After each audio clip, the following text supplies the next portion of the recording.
Oh, so it's going. They've got a common problem with these housings. They wear the bearing cup gradually rotates and wears a step in there. We'll spot face that. We've taken out the shims underneath the carrier bearing cone. There's one that's chewed up because the bearing has been spinning. We've made up this step washer. When that goes in there, it can't get out. You can put a bolt roll pin through there and it'll go into that little channel and won't even rotate. Anyway, we're going to do the same to the other side now. So we've pissed off those shims. And here's the carrier over here.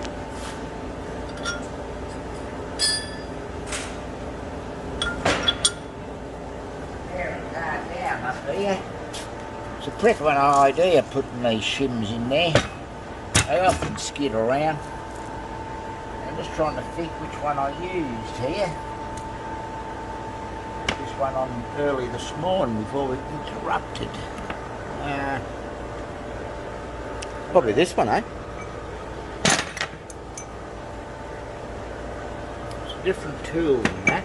Oh, there it is. That one, that's what I used. So, why they ever thought of shims underneath the cone, I can't work it out. It's been the same design for 50, 60 years. The other side we had to newel up because it would be... Try that one. So...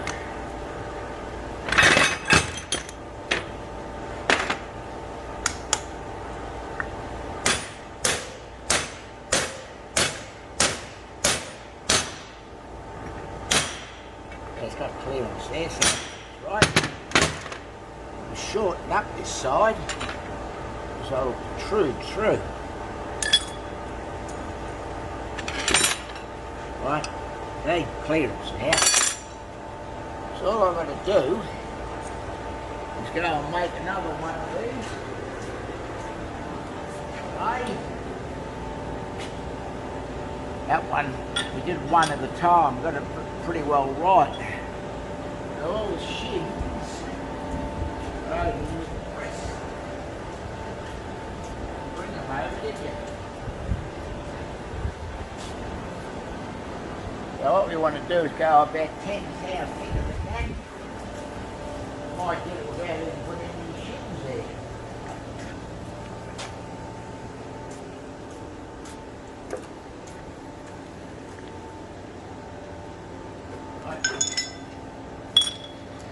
Now, the other day I had a piece and stopped that and set this up. See?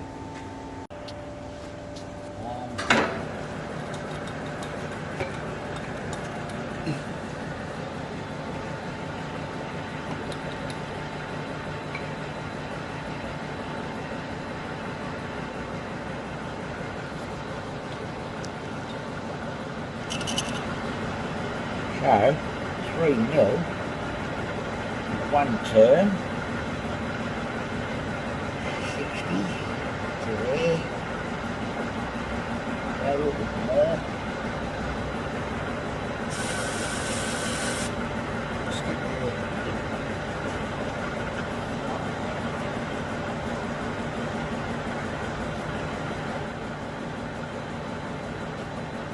Review this.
So, all we're going to do now, cool this off in that thing around the corner there.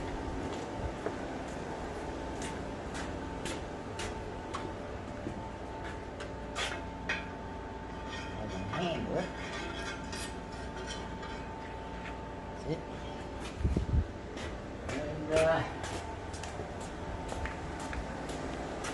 And put it in this way there.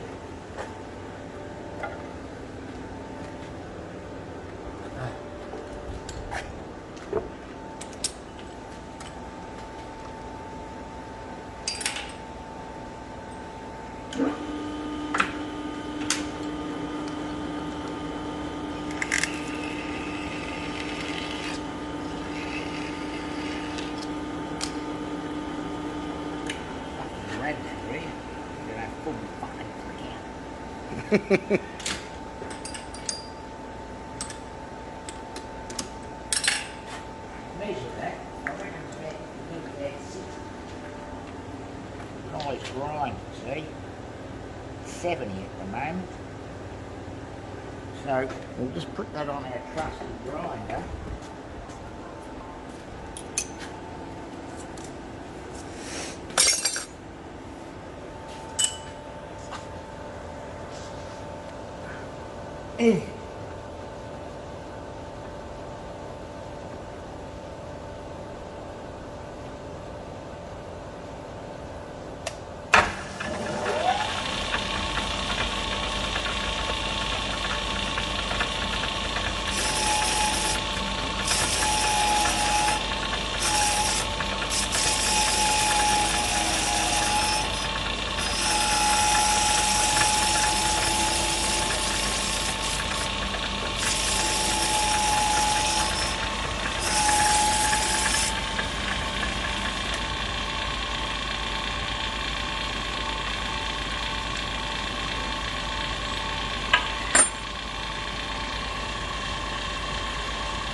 That'll be close enough.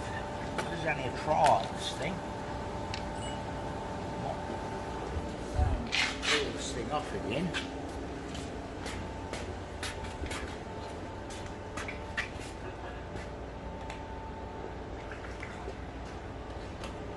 So we can drop it in now and see how it measures up, eh? Mm-hmm. No.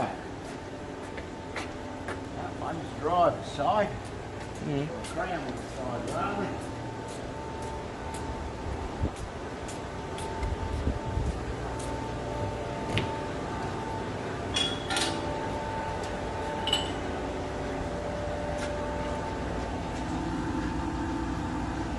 So,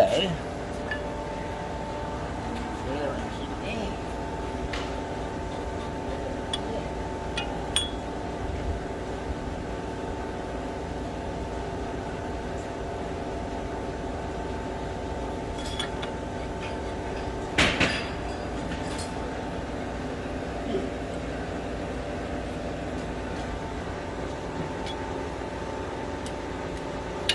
Ooh. Fucking hard. Heavy fucking bricks, eh?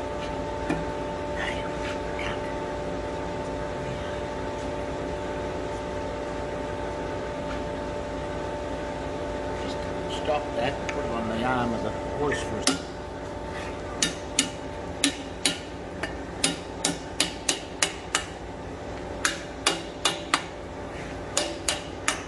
Needs about 5 thou at least off this thing. So we'll get the bath.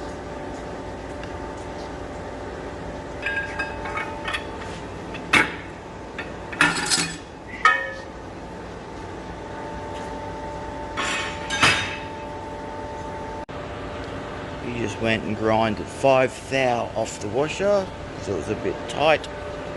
Try it again. A lot of the times the castings, there's not much material in here. That's just fractionally under the bearing size. See how much material missing? Same as that one. Okay? I'll look up about 5 thou there. Might be okay in a minute.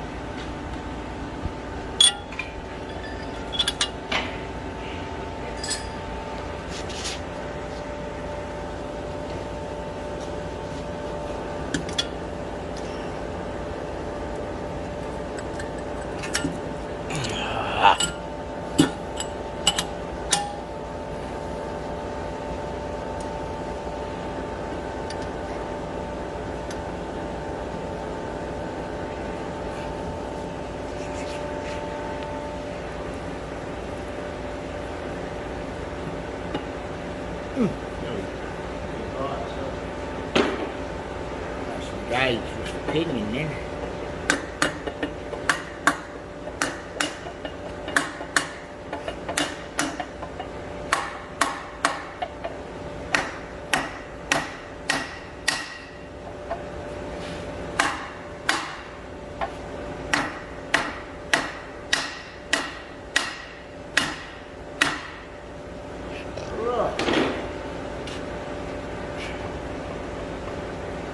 Now it's only got a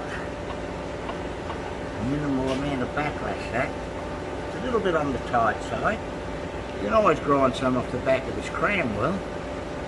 It's only got a couple of 3 thou backlash, you see. Could have a 10. We'll take that off this side this time.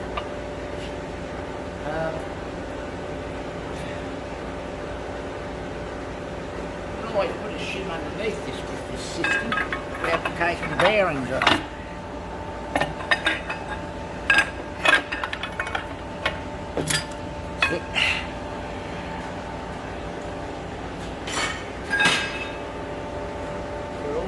Careful about only one finger at a time. We'll chop your fucking fingers off these parts.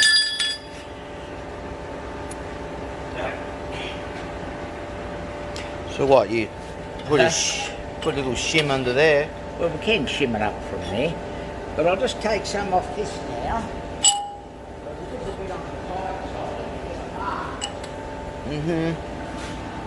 So that's a better face, isn't it, for the bearing to sit up against, instead of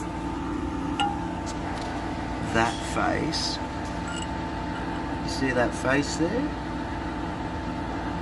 The bearings spin around and chew this face up, so we had to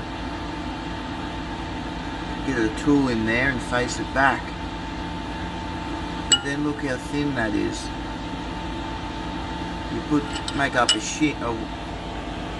bush or a washer, step washer like that. That part there fits in there, so it can never get away. And then look at all that area there that the bearing can sit up against. Isn't that better? Looks a lot better to me.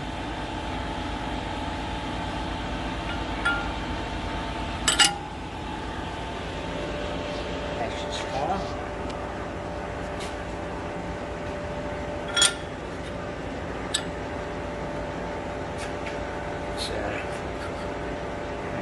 It's alright. Yeah, chain position.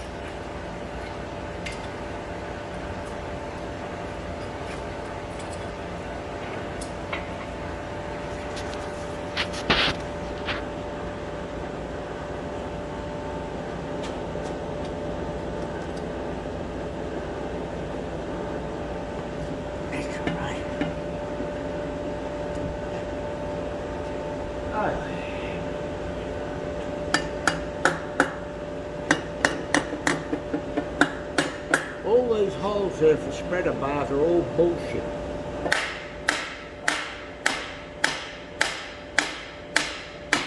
That's the right preload. Bricks in the factory put this big frame on there and they crank it up and they're talking to their mate. They pull the fucking thing open a millimetre. All goes in now, undo it, out she goes, they stuff up straight away. Anyway, I'll just get the bearing caps and the slanting on, clean her up, and that'll be enough for the day. Never used one of these spreader tools in my life, only seen them in a book. People ring here sometimes and they go, "Can I borrow your spreader? Your spreader tools?" So I've loaned it out, mate.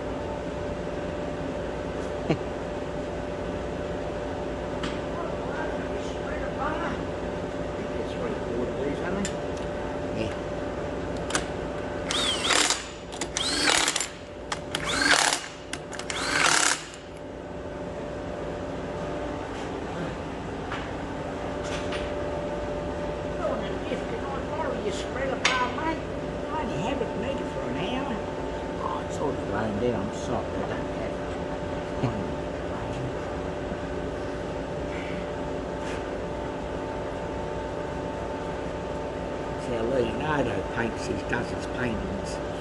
Ah, see? Good. So now,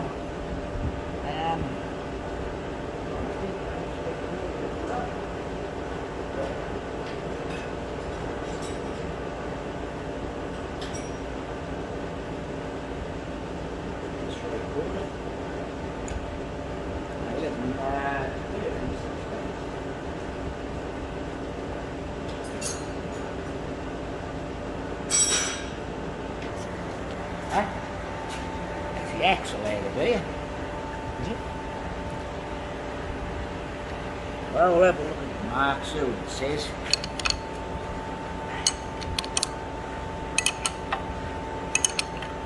What about that guy you watched on YouTube that doesn't even get the mark, Dad? Oh, he doesn't even know what marks to look for, that's why he flew off. Ah, she's good to go. She's good to go, he says. It's good to go. Put it in the car and drive down the road, got a wind, you can pull it all apart again. Now this thing, we'll have to hold this in the ice. Mark it up the overrun now. Pretty broad on that overrun, isn't it? While we're in this vice now, we can lift her over.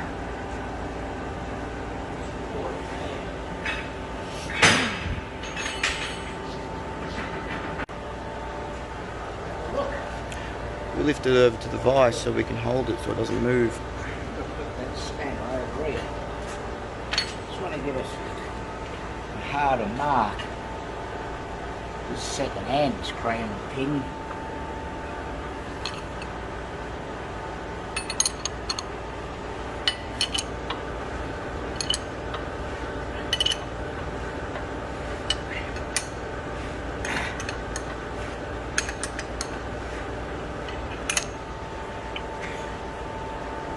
So, I'll get our torch behind you, never in the doorway. I can't see this dark cave of a joint. It says it's in the mesh. It's only got minimal backlash, this. It's only got about 8 hour backlash. In the mesh we could. We might put an indicator on there to see.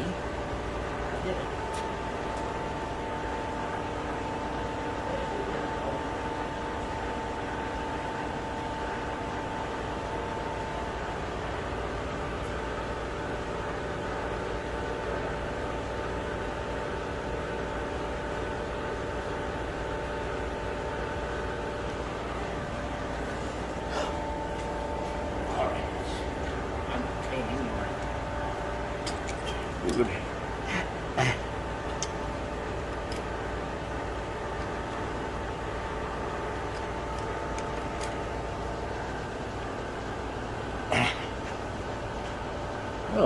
lot more than what I thought, this thing.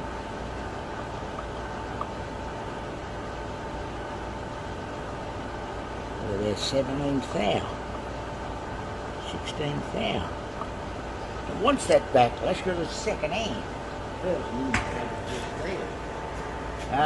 It's got enough backlash, but it needs it. See it's bearing down there and fading out up there? Worn.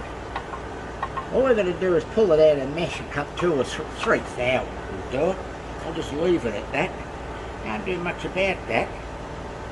We'll feel a little feather there. So it wants that 17,000 backlash, this diff, but it's second hand. That definitely ain't the metric height, is it? That one? All you have to do is look at it. It says millimeters. Yeah. Yeah, it's metric. People like using that bastard. Well, it's hard to find inch mics now. Everything you Inch buy is dial all... indicators. Yeah. Yeah. I struggle to find imperial ones. They're all metric. I'll just double check to make sure I'm not getting mixed up here.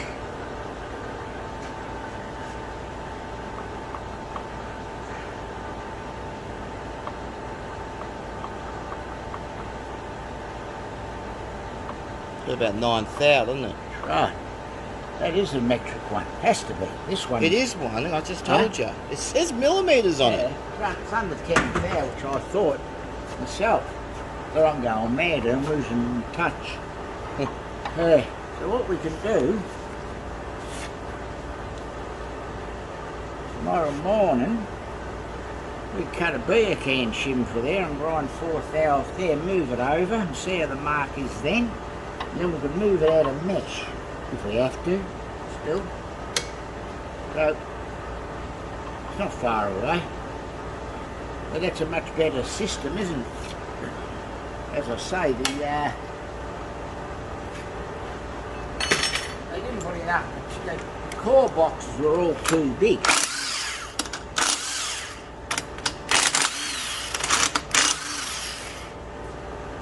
Like sand core goes in there, and that opening is caused by the sand. They got them too big, and they've got enough material on these things. Tell where the bloody gaps are there behind these washers. But anyway, it's not too far away.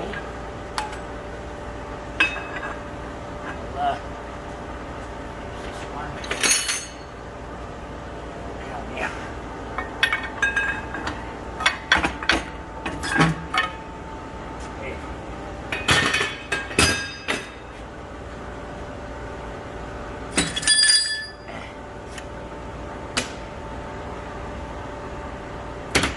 Well, it's plain to see, we put that in there, all this well, it should have been metal material there. That's just 10,000 under the bearing, same as this side. There wasn't enough material left in there, should have reduced the core box. We're making these diffs for 100 years nearly. Anyway, so that's that. And I'll stop this? yeah. So because of the damage here, which we spot faced, I thought we'd so you can put a pin in there, and that can't. It's limited to how far it can move because we've got galleries there to drain the oil back from the wheel bearings. So now we ground those. Got no shims underneath here because I'll bring over the shims on this driver's side, or the crown wheel side I meant to say. These were underneath here. It was loose, spinning around that bearing. So you do away with all that fucking rubbish. And rule the journals up. These have both been shortened. And so they're hard up on the shoulders now. I drilled that out and put a 6mm pin through there. Cross shaft pin. Yeah, anchoring the cross shaft in with a solid pin instead of those roll pins. No, on the brake, split down the centre, those roll pins. So we can finally put this together. These shell cups gradually rotate and wear into the sides, but we'll put a little bit of Loctite to stop that from happening again in a minute. So, it should be right to hold this now. You've got to remember just to pull one set of fingers out at a time on these. That's it.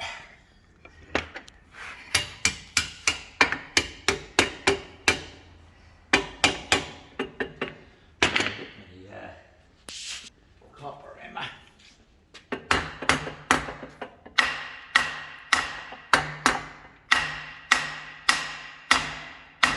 It's the right preload, see?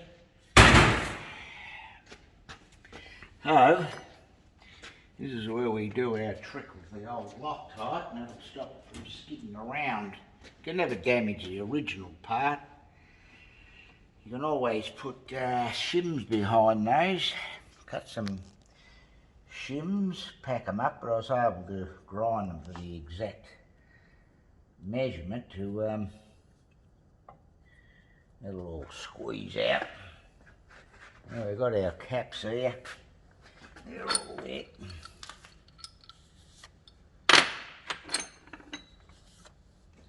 See how they've been wearing? Look at that one. That's the worst one.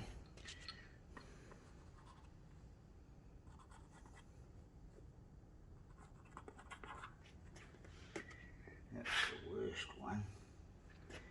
Anyway. This one wasn't so bad, but it's Loctite on it anyway. So, 3/4 19mm.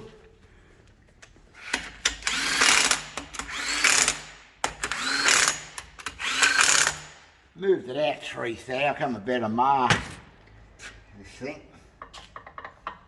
So we'll just double check and make sure they're tight.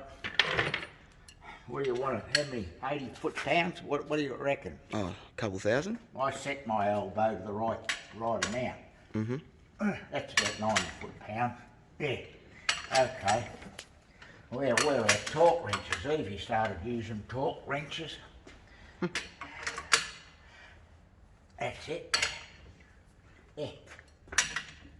That's it. All over. Put the torque wrench away. So it's got a good mark now, this thing. Just a look, I'll get my little torch, my inspector's torch. See how I pulled it out of mesh?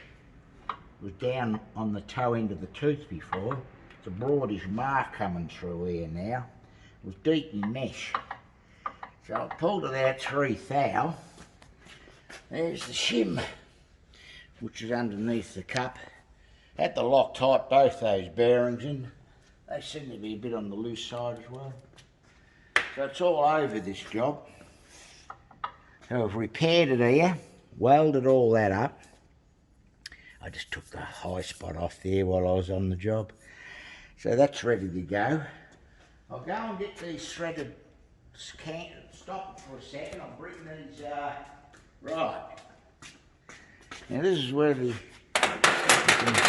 probably rotate it so we can see the key.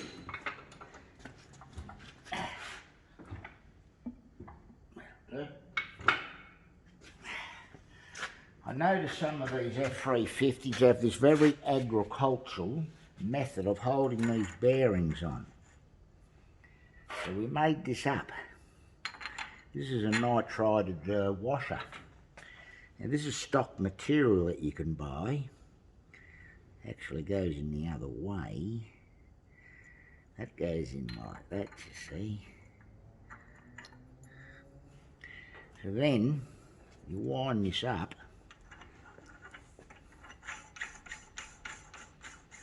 And you find the hole. You have one of them out. There's various holes all around here. Look, I'll find one. Let's go into one. get that torch I can't see. Going as blind as a bat here. They're all up behind you. This one. There are numerous holes in there, but anyway, we'll find, that's the keyway. There we go. See, if that was in that one, you screw that one in, you screw that one in till it's tight.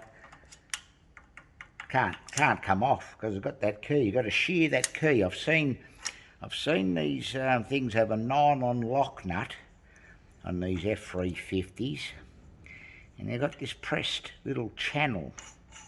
It's got a wedge or a sharp ramp to it, and to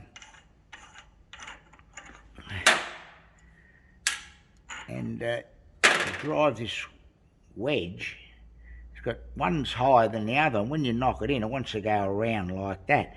Cuts into the back of the nylon lock nut. This bearing only goes on that far,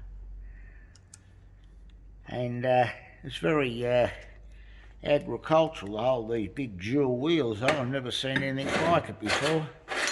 But anyway, we've sold a few of those over the years. So we made that out of 4140, got it nitride, I think.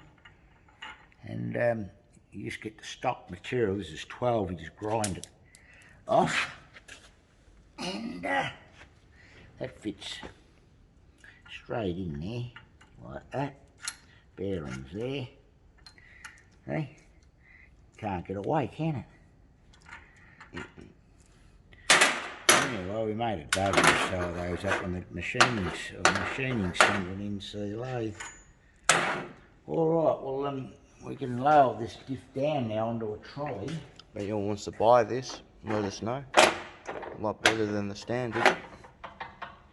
Yeah, so that's all done up. Got one of these track locks in it, like in those M86s. Spring plates under the side gears. The 30 spline axles in this. He obviously broke an axle to cause this to all get out of shape. Alright, well, we better go on to this other one now.